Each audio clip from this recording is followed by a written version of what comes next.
วนอยู่กับเมนูพัดเจ้าเนี่ยเจ้ามาเจ้าพัดหมูใส่เห็ดหอมแอนแหละขั้นตอนแรกตั้งกระทะใส่น้ำมันก็จะเป็นน้ำมันหมูนะเจ้าที่เราทำไว้เอากระเทียมลงไปพัด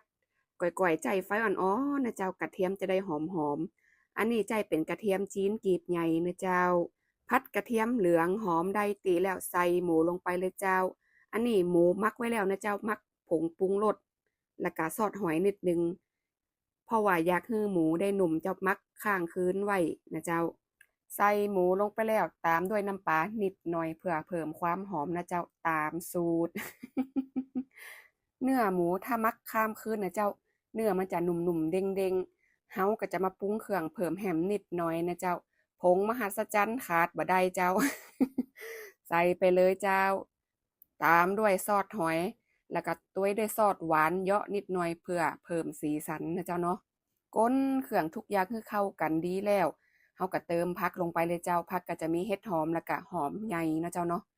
ใส่ลงไปเลยเจ้าฟืนๆก้นจนประว่าขี้ขาดพุ่นนะเจ้าขั้นตอนนี้เฮาจะใจไฟแห้งนะเจ้าเพราะเฮาใส่ผักลงไปเนาะเพราะฉะนั้นห้ามวางปากเจ้า